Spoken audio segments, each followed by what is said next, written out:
Hi friends, I hope you are doing well. Today we will talk about how to fix or how to solve the problem of you don't have permission to access on the application of UNO.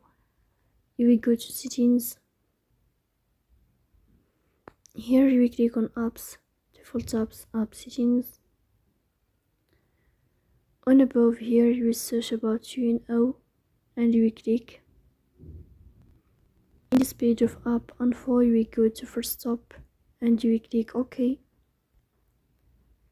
Here you will enter to the window of storage. Here we click on clear cache.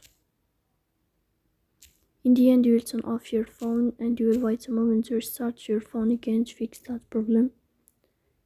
So that's all, don't forget to support us by like and subscribe.